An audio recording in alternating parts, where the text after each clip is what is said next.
impressionante, não, doutor Juliano, quando a gente começa, né, a conhecer mais sobre o nosso corpo, o funcionamento, né, dos nossos órgãos e a relação da fibromialgia com o nosso estado de espírito, com o nosso humor, com a saúde do nosso intestino. E aí eu acho que vale a pena a gente fazer aquela reflexão sobre o que a gente está comendo, o que a gente está dando para os nossos filhos comerem. Tati, eu acho que um dos principais pontos que eu abordo hoje, tanto na internet, com os trabalhos que a gente faz hoje na nossa família, comigo e com o Carol, todo o meu trabalho é baseado na fisiologia. Fisiologia é uma matéria que a gente tem no início da faculdade e depois fica por aí. E grande parte do entendimento sobre todos os processos que ocorrem no nosso corpo vem de você entender o que é o normal, para a partir do que é normal, nessa situação, você fazer uma abordagem que funcione em direção àquilo que seu corpo foi feito para ter. Vamos supor, vou te apostar que você já ouviu falar que a força de vontade move muita coisa. Não já? Sim. Vamos supor, se eu coloco você para segurar uma bola de basquete embaixo d'água 2 horas, você consegue? Embaixo d'água? É. Só se eu tiver uma máscara. Não, e mesmo assim, qual a tendência da bola de basquete? Vai subir. Flutuar. Quando você trabalha com o seu corpo para o que ele foi feito, a resposta é muito mais fácil.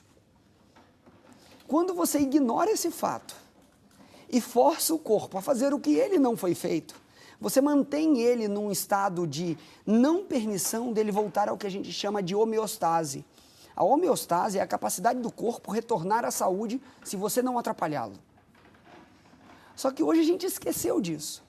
E quando na nossa sociedade convencional, moderna, nós fazemos uma abordagem continuada sobre vários aspectos da alimentação, sobre vários aspectos do estresse crônico mantido, e isso atrapalha muito, uma redução de sono, você perde a noite às vezes na frente do celular.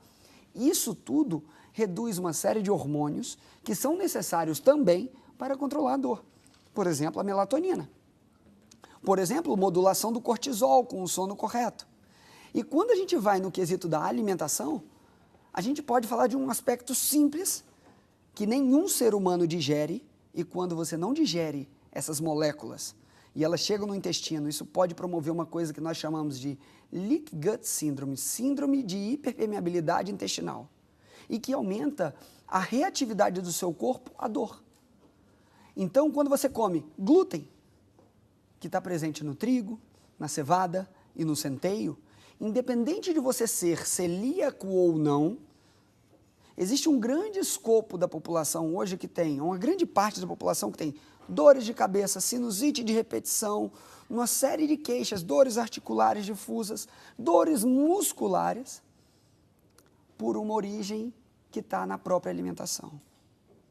Saiu um artigo recente numa revista de grande impacto chamada Nature, e essa revista, eles estão tentando criar um novo tecido, ser reconhecido como um novo órgão no corpo, que é o interstício, que era um tecido que permeia todas as células do corpo. Ele é um tecido onde todo o que a célula utilizou e não usa é jogado nele, e dali o sistema linfático pega como se fosse o esgoto, tira tudo dali e faz uso, e vai jogar para fora pelo rim ou por qualquer outra via, certo? Esse tecido, quando ele acumula muito líquido e muitos dejetos inflamatórios, isso pode gerar reações dolorosas. Por isso que a pessoa que tem fibromialgia, você encosta aqui, ela tem dor. Você encosta aqui, ela tem dor. Você encosta aqui, ela tem dor. E não é mentira, é uma dor lancinante. Às vezes tem aquelas crises de muita dor, né? E às vezes falta um oligoelemento, um micronutriente, vamos supor como o magnésio. Eu já tive casos de pacientes que em suplementação simples de magnésio de malato, para ser mais específico, por conta do ácido málico, tá? Do malato, que é utilizado dentro desse ciclo, ele já reduz a dor brutalmente. E era um oligoelemento que vinha faltando, porque no nosso solo a gente tem pouquíssimo magnésio. Ou seja, era falta de uma substância. Exatamente. Que quando você supriu, através da complementação... E aí a gente fala de uma alimentação de verdade, de uma alimentação quanto mais viva e mais natural possível, melhor, mais valor nutricional você vai ter e mais biodisponibilidade. posso falar Pode. em cura da síndrome da fibromialgia ou não? Eu consigo fazer uma manutenção, diminuir essa dor, esse incômodo e viver bem administrando ela? A sua pergunta é um tanto, vamos jogar assim. Você já reparou como hoje se fala tão pouco em cura? Por que quase ninguém mais aborda o termo cura hoje? Porque o termo cura hoje virou quase um tabu, é proibido você curar. Eu te falo, eu já usei esse termo várias vezes, até para a própria doença celíaca. Eu continuo celíaco, é uma doença autoimune para o resto da minha vida. Mas a partir do momento que eu me desvinculei completamente do glúten e eu não tenho mais necessidade dele, meu corpo não tem reação e eu tenho uma vida normal. Qualidade de vida. Então, para mim, eu como médico e eu como Juliano, indivíduo, eu falo, eu estou livre da doença celíaca. Para mim, eu não tenho mais problema com isso.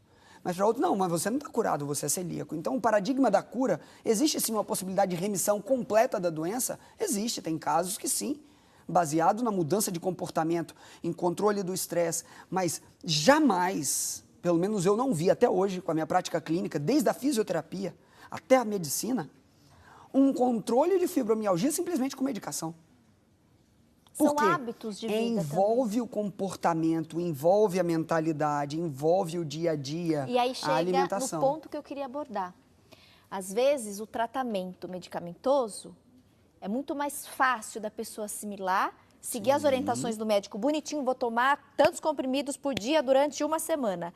Agora, quando o médico especialista fala, você tem que mudar o seu comportamento, aí o bicho pega. Mas aí eu vou te dizer uma outra coisa. Existe uma linha de doenças chamada crônicas não transmissíveis, tá? Doenças crônicas não transmissíveis. E a síndrome fibromialgica está dentro dela.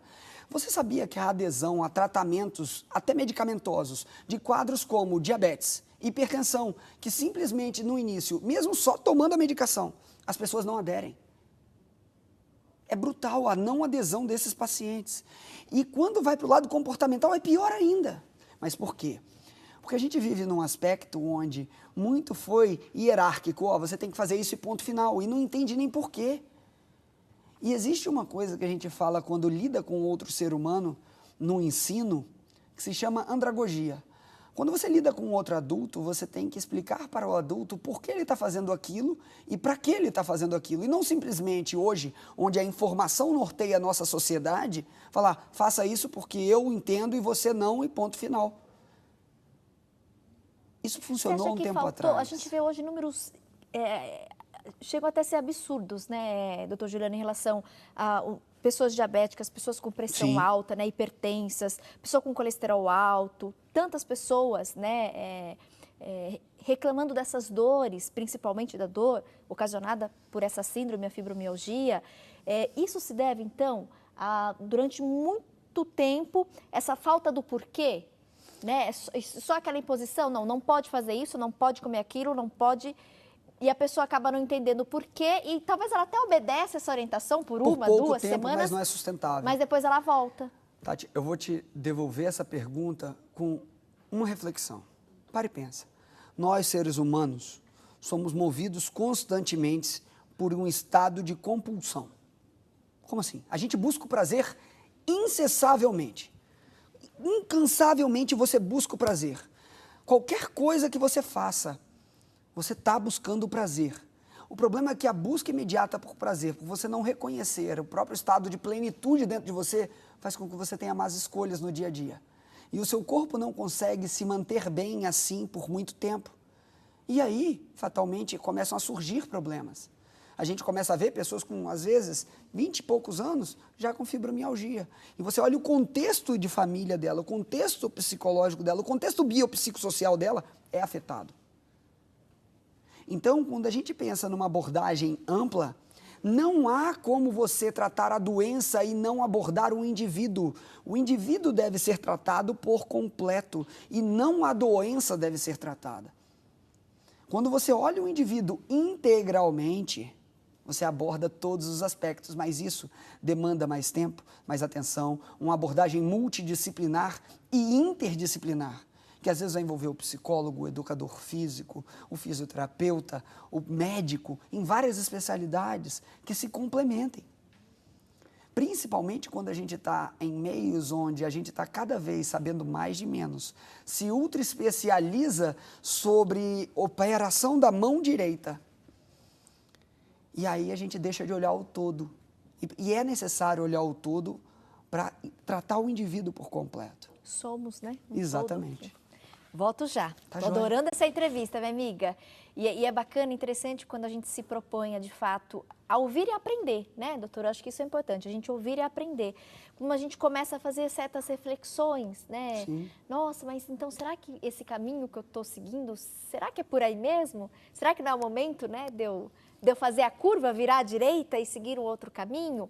Que a gente possa aqui debater, né, sobre essa questão da fibromialgia, a questão do tratamento medicamentoso, mas também essa questão do comportamento, né, a mudança do nosso comportamento. E é o primordial isso, mas dá pra gente falar bastante disso aí, sobre essa parte do comportamento, porque sem ele não tem como você ter uma mudança sustentável para você mudar o seu paradigma de vida. Não existe. E se você reparar, a gente muda por duas formas, ou pela dor ou pelo amor.